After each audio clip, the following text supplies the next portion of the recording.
Let's talk between the lines. नमस्कार, स्वागत है आप सभी का हमारे चैनल में। और स्टार्ट करते ही प्लीज़ लाइक कर दीजिए वीडियो को और प्लीज़ सब्सक्राइब कीजिए, क्योंकि मेजॉरिटी ऑफ ऑडियंस सब्सक्राइबर नहीं है, तो सपोर्ट कीजिए प्लीज़। आज बात कर रहे हैं हम लोग कि यूएनजीए जनरल असेंबली का जो समिट चल रहा था, वो उसमें बहुत सारे लोग आए। ट्रंप आए, जयशंकर साहब थे, उन्होंने भी चीज़ें बोली। अलग अलग देश अपने अपने रिप्रेजेंटेटिव भेज रखा था, और वहाँ पे लोगों ने बोला अपने अपने हिसाब से जो भी चीज़ चाहिए थी, जिस देश की जिस चीज़ पे स्टैंड है उसके बारे में बात हुई। कुछ कुछ चीज़ें हम देखेंगे, लेकिन कुछ कुछ चीज़ें ऐसी आई हैं जो सही नहीं है। सबसे पहले वहाँ से स्टार्ट करते हैं। उसमें सबसे पहला जो है वो है, एक सेकेंड, ये वाली न्यूज़ यार, कि लीगल राइट ऑब्जर्व, ये जो है observatory wrote a letter to Secretary Department of Atomic Energy and Atomic Energy Commission for immediate action, suspension and prosecution of 7 office bearer for running boycott Israel campaign during International Olympiad on Astrophysics held in Mumbai. All 7 are guilty of violating service rule and misusing Government of India fund to run a political activity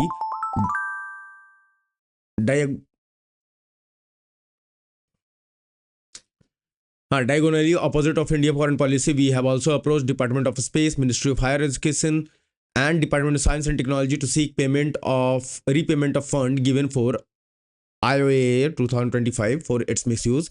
Basically ये लोग हैं जिन्होंने हरकतें की हैं और ये चीज़ें रिपोर्ट की गई कि ये सही नहीं है। देखो, आप देश को रिप्रेजेंट करने जा रहे हो किसी जगह पे, आप मत बनो ना पॉलिटिकल है। पॉलिटिकल लोग हैं, उसके लिए नेता चुनते हैं देशवासी, और उनको एक पदवी दिया जाता है, वो उनका काम है। आप अपना काम करो ना। हर कोई नेता क्यों बन रहा है, सड़क पे उतर रहे हैं? और जो एक गवर्नमेंट की पॉलिसी है, फॉरेन पॉलिसी है, जिस तरीके से हम इसराइल को हैंडल कर रहे हैं, आज जो ये जितने भी लोगों ने ये सारी चीजें हरकतें की हैं, ये कहाँ थे उस समय जिस समय कारगिल का युद्ध चल रहा था? आज बहुत ज्ञान आ रहा है इनको, और अभी सरकारी पैसे पे। तो ये सही नहीं था जो मैंने बता दिया। अब स्टार्ट करते हैं एक एक करके सारी चीज़ें। तो सबसे पहले शुरू करेंगे हम, वो है कि जो सिंगापुर के, एक सेकंड, हाँ स्टार्ट कर लेता हूँ, उसके बाद बात करेंगे। We will recognize ये सिंगापुर से ये आया है। the state of Palestine when it has an effective government that accepts Israel's right to exist and categorically renounces terrorism. Hamas has consistently rejected Israel's right to exist. It has yet to renounce terrorism or agree to disarm. In fact, Hamas has vowed to repeat the terrorist attacks of 7th October if given the opportunity again. Hamas's refusal to recognize Israel's right to exist, its rejection of peaceful coexistence, and its propagation of terrorism. In June 2007, Hamas violently seized Gaza from the Fatah-dominated Palestinian Authority and has ruled in Gaza by force. तो basically इन्होंने फिर से वही कहा कि यार देखो, सारी दुनिया है ना एक तरफ से होके सुन रही है, समझ रही है, सोच रही है, और उसके अकॉर्डिंग एक्शन ले रही है। जैसे कि जितने लोगों ने पैलेस्टीन को स्टेट रिकॉग्नाइज किया, हमने 1988 में कर लिया था भाई। उस समय की कहानी अलग है, ठीक है। आप कहीं भी गूगल कर लोगे, आपको पता चल जाएगा क्या स्थिति थी और क्यों किया गया था, किस तरीके से किया गया था। तो बिल्कुल डिफरेंट एक ऐसा समझ लो कि सिनेरियो था, जिसके अंदर इंडिया में जो उस समय शासन कर रहे थे, जो भी अपॉइंटेड थे, उन्होंने पता नहीं किस तरह का डिसीजन लिया है। बट एनीवे, फिर जो अभी चल रहा है, बीट फ्रांस, यूके, कनाडा और अलग अलग कंट्रीज, राइट। तो ये सारे जितने भी चल रहे हैं, इन लोगों का ये जो कर रहे हैं अभी के लिए, तो 7 अक्टूबर को जो हुआ उसके रिटेलिएशन में जो इजराइल कर रहा है, उसके अगेंस्ट में जाके ये चीजें हो रही है कि हम पैलेस्टीन को रिकॉग्नाइज कर लेंगे। कर लो। ये सिंगापुर का कितना point to point, cut to cut सही चीजें आई है, कंडीशंस कि हम करेंगे जब वहाँ इफेक्टिव सरकार होगी।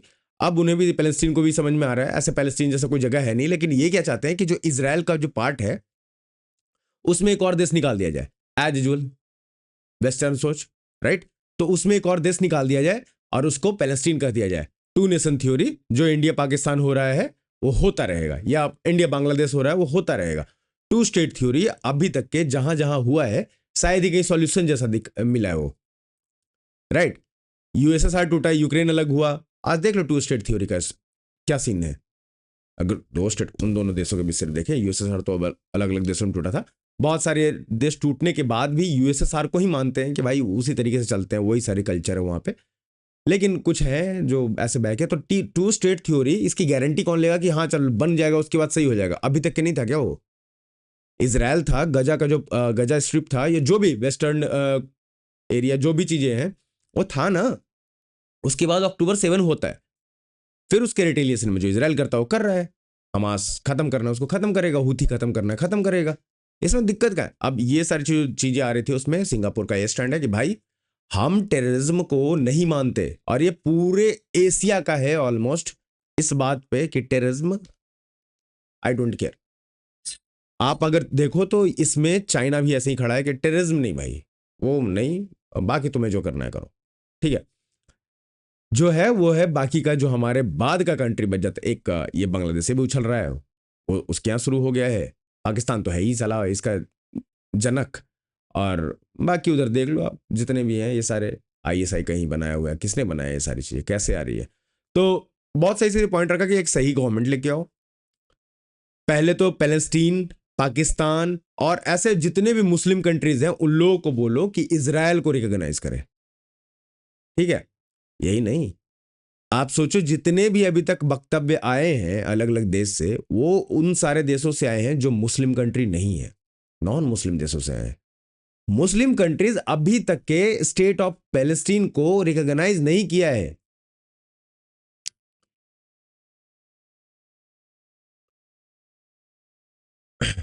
तो ये जिस तरीके की चीजें हैं उसमें अगर देखा जाए पूरा ओवरऑल, तो यार कोई तो प्रेशर का इशू आ रहा है। हाँ अब आई थिंक सही चलेगा।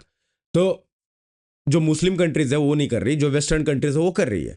ये एक तरीका है प्रेशराइज करने का और अपनी बात रखने का, जिसकी वजह से, और सिंगापुर का बहुत अच्छा ये पॉइंट था कि भाई पहले तुम ये सारी चीज़ें करो, उसके बाद हम बात करेंगे कि हम क्यों करेंगे, ठीक है। कोई इसमें लाग लपटाव नहीं, अपना अपना पॉइंट रखा कि भाई हम तभी करेंगे जब तुम्हारा ये सारा पार्ट होगा। इंडिया का एस जयशंकर साहब अभी गए हुए हैं, तो ये एक सेकेंड,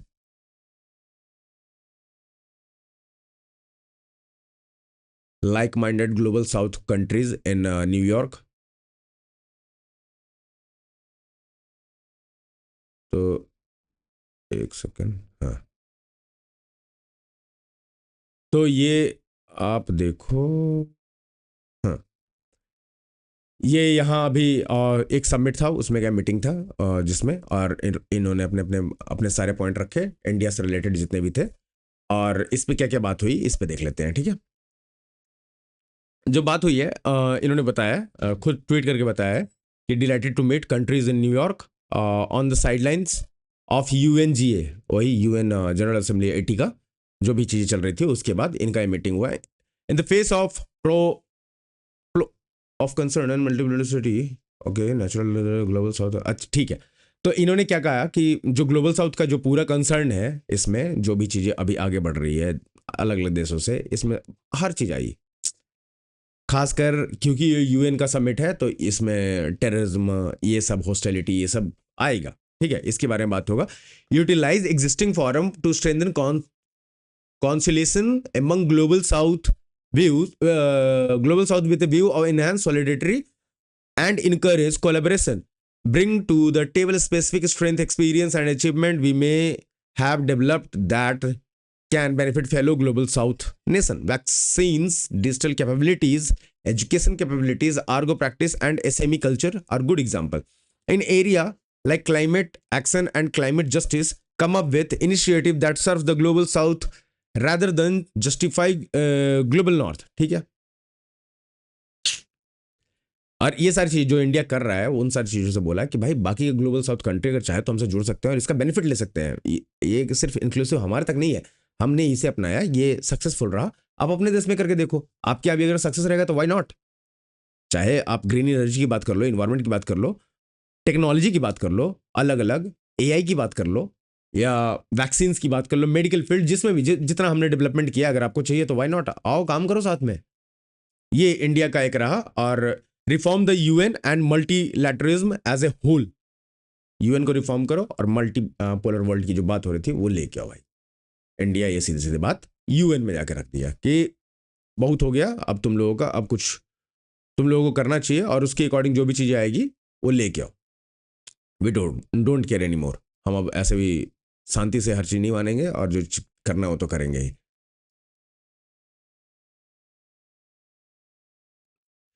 अब इस पे जो चीज़ चल रही है वो है अमेरिका। अमेरिका क्या क्योंकि यूएन में जो चीज़ें हुई और अमेरिका ऑलरेडी यूक्रेन रसिया वॉर में चल रहा है। फिर अगर मैं बताऊं तो कंबोडिया और थाईलैंड वापस स्टार्ट होने वाले हैं। उधर उज्बेकिस्तान और उन दोनों के बीच में जो करवाया था उसे भी वापस स्टार्ट हो रहा है, वहाँ भी तनातनी शुरू हो रहा है। अब ये टर्की को अगर अटैक करेगा तो ऑब्वियस उसका एलाई है वहाँ और होगा, और टर्की को अटैक करेगा ही है क्योंकि टर्की कहीं ना कहीं एक हिडन रोल कवर लेके प्ले कर रहा है इन सारी चीज़ों में, सारे मुद्दों में, बी इट इज़राइल या बी इट एनीवेयर। रसिया जैसे यूएस कह रहा है कि रसिया से तेल मत लो, टर्की लेता है भाई, रसिया को फंड कर रहा है। अब ट्रंप साहब ने एक ट्वीट करके बताया, ये देखो मैं जो कह रहा था, कहते हैं भाई साहब कि after getting to know fully understand and Ukraine Russia military and economic situation, after seeing the economic trouble it is causing Russia, I think Ukraine with the support of European Union is in position to fight and win all of Ukraine back in its original form. इसको हथियार बेचने with the time, patience and the financial support of Europe and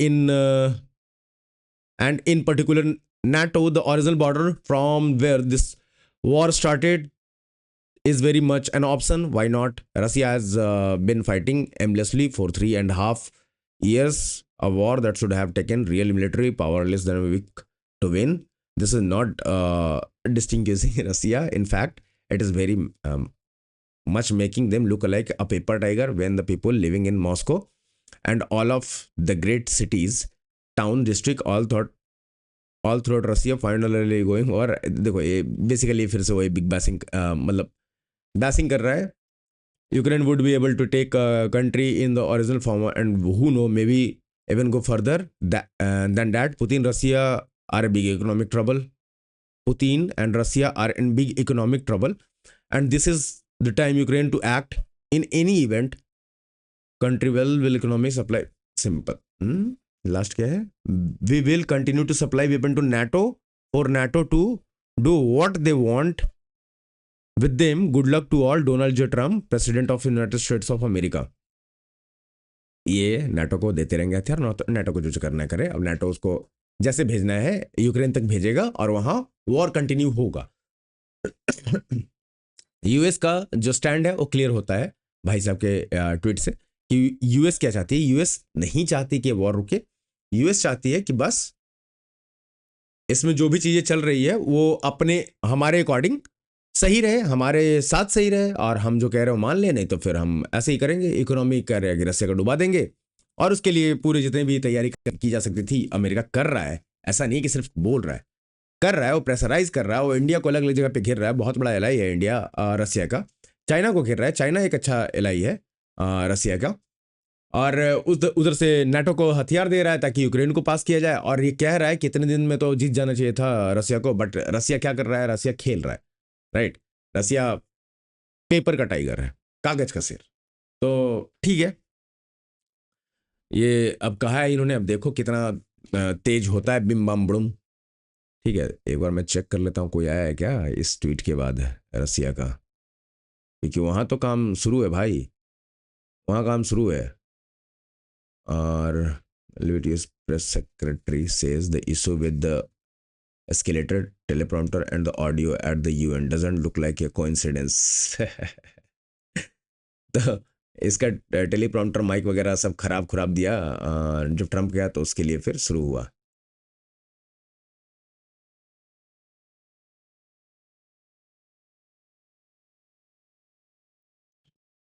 चलो आपको दिखाई देते हैं कि क्या चल रहा है। इधर रसिया यूक्रेन में। अबे यार And today President Trump agreed with me that I said he will not wait for the ending of war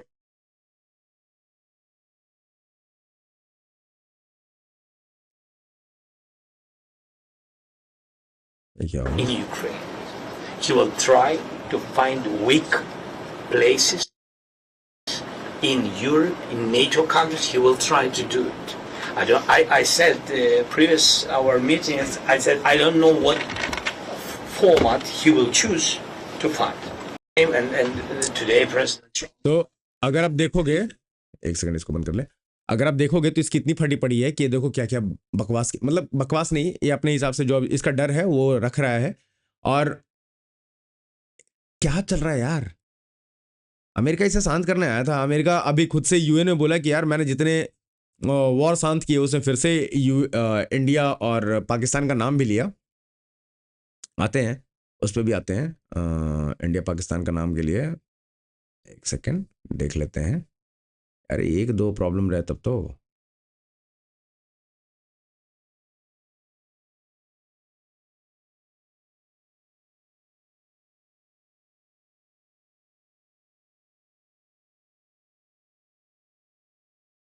Likewise, in a period of just 7 months, I have ended 7 unendable wars. They said they were unendable. You're never going to get them solved. Some were going for 31 years, 2 of them, 31, think of it, 31 years. One was 36 years. One was 28 years. I ended 7 wars. And in all cases, they were raging with countless thousands of people being killed. This includes Cambodia and Thailand, Kosovo and Serbia, the Congo and Rwanda, a vicious, violent war that was, Pakistan and India, Israel and Iran, Egypt and Ethiopia, and Armenia and Azerbaijan. जिसमें से Cambodia Thailand वापस शुरू हो रहा है, India Pakistan शांत नहीं हुआ है, अजरबैजान का भी वापस स्टार्ट हो रहा है भाई। ये है इसके जो भी है। और इसने बोला है वहाँ खड़े होकर कि भाई हमने इतने बार रुकवाए हैं और हमको अब इसके लिए लोग कह भी रहे हैं कि इसको तो नोबेल पीस प्राइज़ मिलना चाहिए, बट अब कोई दे ही नहीं रहा तो हम क्या करें। देखो इसके इन्हीं हरकतों से ना ऐसी ऐसी चीज़ें आ रही हैं कि आपको क्या ही बताऊं। अब जर्मनी से ये आए हैं,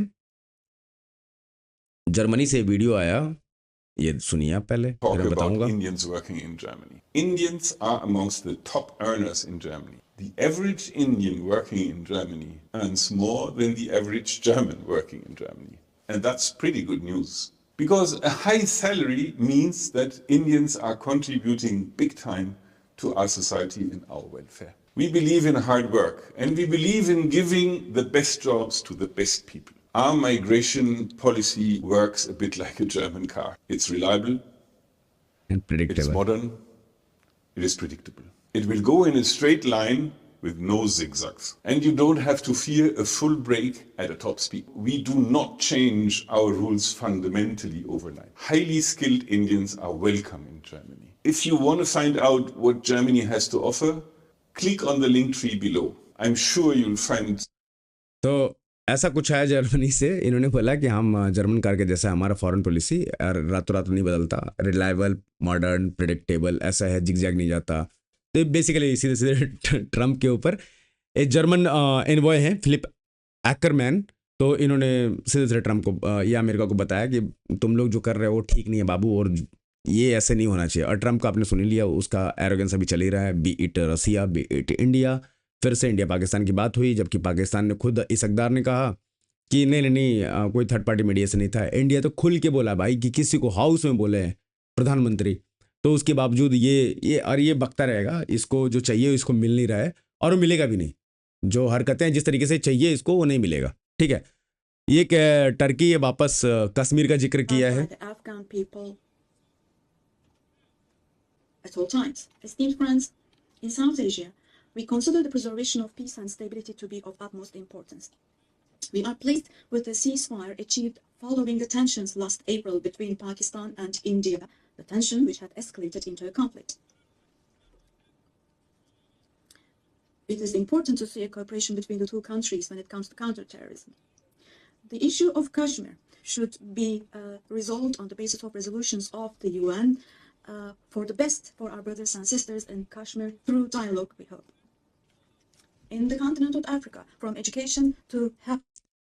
इसने वापस कश्मीर का नाम लिया। पिछले बार जब ये मीटिंग में था तो ये कश्मीर का नाम नहीं ले रहा था, बट ठीक है, इसने लिया है, पहले भी लिया है, तो देखते हैं कश्मीर पे क्या आता है। अगर जो डेवलपमेंट आएगा, आने तो दो एक बार, हो सकता है इसी झोंक में कश्मीर भी आ जाए यार, पीओजे के भी ले लिया जाए, लेकिन उसके लिए इतना आसान नहीं है। उसके लिए प्लान होगा, उसके लिए क्या लेना है, क्या छोड़ना है, कैसे लेना है, पॉपुलेशन का क्या करना है, ज़मीनों की क्या करनी है, उनके इंफ्रा क्या करना है, कैसे सारी चीज़ें प्लान होगी, राइट। वो इतना आसानी से नहीं होगा। अगर 370 हटाना था जो हमारा खुद का था, हमारे देश में लगा था, वो हटाने में भी हम इतना प्लान किए थे, तो ये तो उतना आसान नहीं है।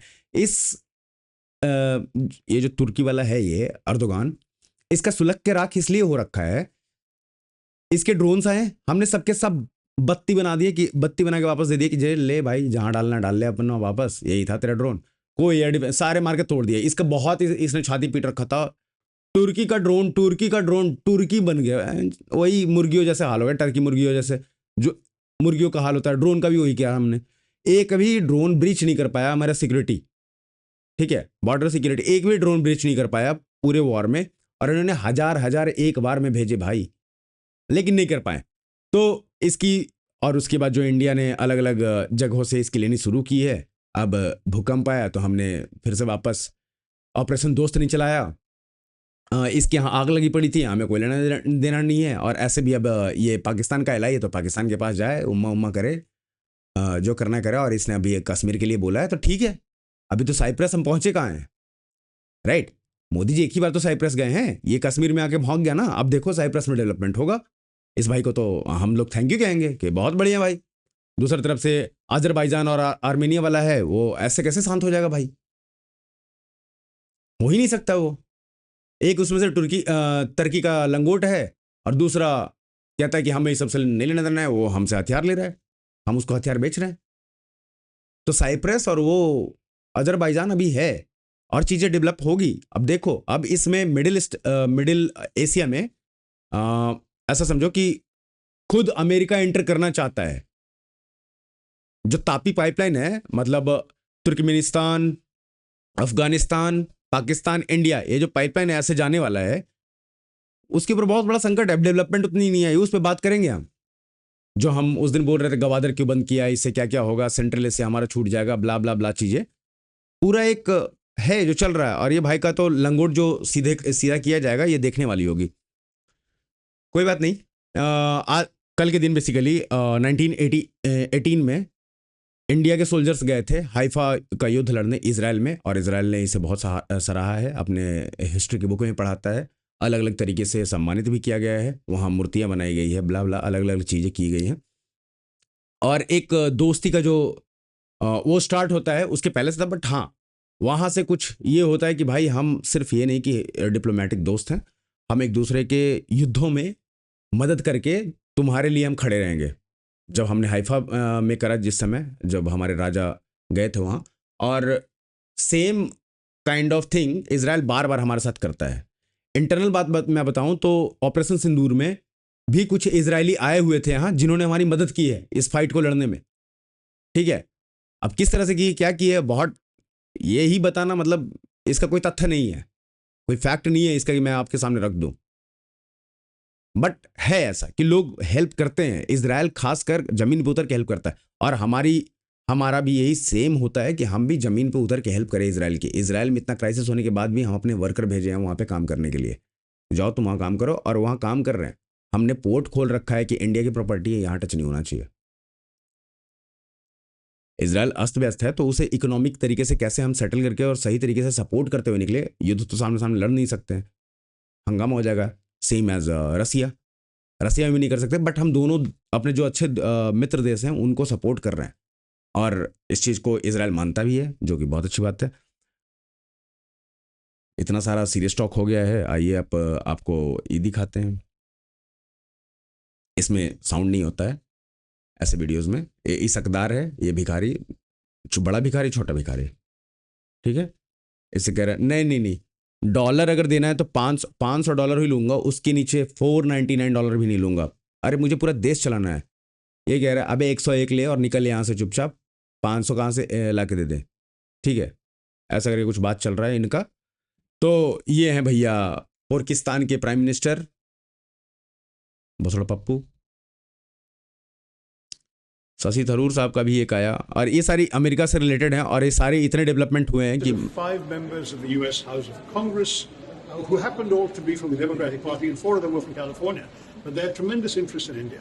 I think the most important message that came out from them was that a lot of American opinion, including in the U.S. Congress, is still very strongly committed to the Indian relationship, to the strategic partnership, that India is valued, and that they remain determined to strengthen that relationship despite the recent setbacks that we are all familiar with, the H-1B visa setback, the 50% tariff setback, the sanctions on the Chabahar port, and various other things which have made life a bit difficult in the Indo-US relationship currently. I do want to stress that one of the points we raised was why the Indian-American diaspora has been so silent about all of this. One of the congresswomen said that not one phone call has come to her office from any Indian-American voter asking for her to support a change of policy. And this ये main जो Indian diaspora है उसका कुछ भी ऐसा नहीं है जो अभी तक के कांग्रेस के पास, यूएस कांग्रेस के पास गया है। कोई भी एक भी इंडियन डायस्पोरा या इंडियन अमेरिकन है जिसने ना तो कंप्लेन किया है, ना अपना नाराजगी जताई है, कुछ भी नहीं। ये सारे जो सेटबैक हुए हैं, ठीक है। लेकिन आपको मैंने ट्वीट दिखाया था कुछ लोगों को, जिस समय टैरिफ चल रहा था, इंडियन लोग अमेरिका में बैठे हुए वो ट्वीट करके बता रहे थे कि इंडिया को और मोदी को कैसे अमेरिका और डोनाल्ड ट्रंप को खुश करना चाहिए।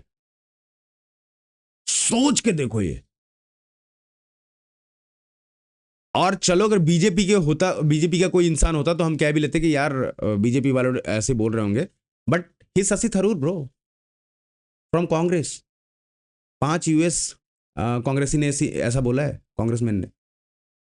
बहुत बड़ी बात है यार, ये दिखाना जरूरी था, क्योंकि जिस तरीके से चीज़ चल रही है वो थोड़ी होनी चाहिए थी, सबके सामने आनी चाहिए थी। अब आज के लिए इतना ही रखते हैं। 25 मिनट का वीडियो 27 मिनट का हो गया, तो आधा घंटा हो गया, बड़ा वीडियो हो गया आज। खैर चीज़ें भी बहुत थी बात करने के लिए। चलिए प्लीज़ सपोर्ट कीजिए, लाइक कीजिए वीडियो को, सब्सक्राइब कीजिए चैनल को, और बेल आइकन जरूर प्रेस कीजिएगा। मिलते हैं अगले वीडियो में। अभी के लिए तो फिर हर इन क्वार्टर भी आई थिंक मेरा ब्रेक हो रहा है स्ट्रीमर का। तो मिलते हैं अगले वीडियो में, तब तक के लिए राम राम, जय हिंद, जय भारत।